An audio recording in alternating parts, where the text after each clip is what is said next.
Right, I'm putting a stop to this. Units fall back. Over.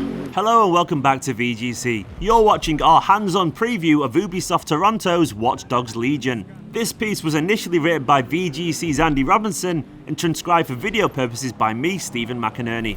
You're gonna regret that.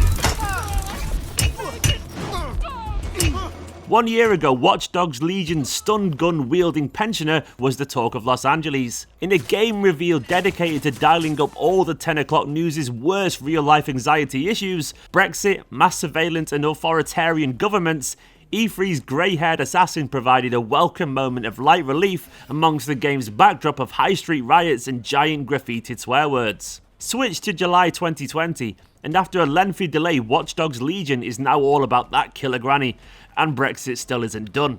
Okay, let's just talk about this. Who the fuck are you? And what are you doing in my flat? You with Albion? No, more like anti-Albion. What, DedSec? Yeah, right, and I'm Che Guevara. You're done.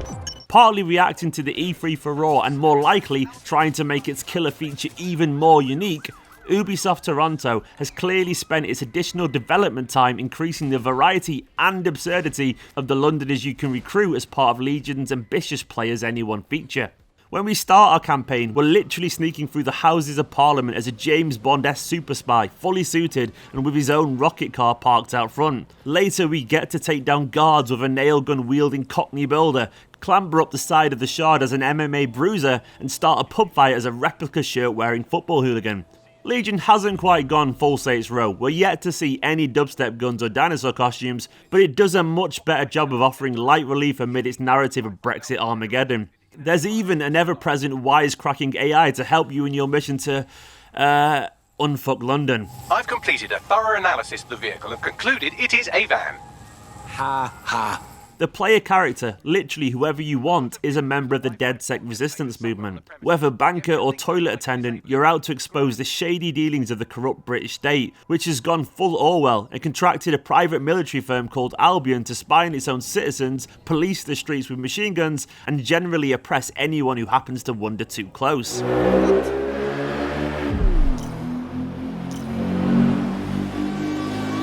As you'd expect from the world's biggest producer of open world games, the futuristic version of London is both beautiful and unsettlingly reminiscent of the real city. There aren't many opportunities to play an action game set in your own backyard, but as Londoners we were often able to navigate by memory in Legion's key landmark areas, which is a testament to the game's commitment to blending authenticity with strong open world design. Gameplay again revolves around the Watch Dogs series' trademark cell phone, which you'll use to hack and manipulate the environment to your advantage. To sneak into an armed compound, you might cause an armed vehicle to reverse into wall, then use the distraction to slip inside and blip from security cam to security cam until you can remotely hack a target workstation. I've persuaded Filament Security to log that Spiderbot's activity as system maintenance. There's even a robotic spider, which agents can deploy and use for sneaking through air vents to reach platforming-style hacking puzzles set in ribbon cable-filled server rooms. As seen in last year's E3 demo, this near-future version of the Big Smoke is also flush with flying drones, which can be hacked and used for makeshift air platforms. They are frustratingly slow, but at least the views are nice. But the most compelling use of Legion's hacking skills is the aforementioned Play as Anyone system, which allows players to use their phone to profile anyone in the environment and display personal details such as their profession and any unique traits that may come in handy, such as a loyalty card to a particular retailer of a fast mobile data plan for quicker hacks. Impressively, players can even bring up a diary for each NPC to see exactly where they will be and what they'll be doing at any given time in the game world. Once you've identified an NPC with appropriate skills, you can kick off a mission to recruit them. Thankfully, these missions appear to be more narrative driven than the cookie cutter side quests we're used to seeing in most open world games, although there will inevitably be some repetition.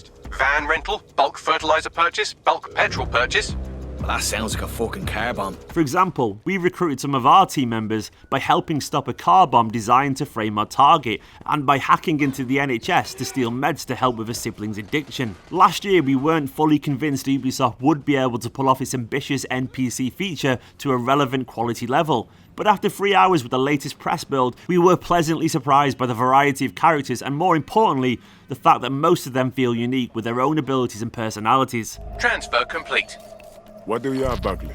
Oh, look at that. He hasn't been exploiting vulnerabilities at all. He's been patching them. Looks like our hacker's a grey hat. The amount of voice work alone is difficult to get your head around.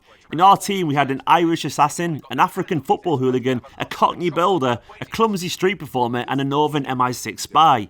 Each controllable NPC felt like a character in their own right, with each chirping out comments, reacting to gameplay situations, and speaking dialogue in cutscenes as if they were designed to star in the game. It remains to be seen if Ubisoft can keep the illusion of custom player heroes going to this level of quality over the tens of hours players typically spend in these open world games, but from what we played so far, it certainly looks promising, and worst case, at least players will probably now have something to laugh about.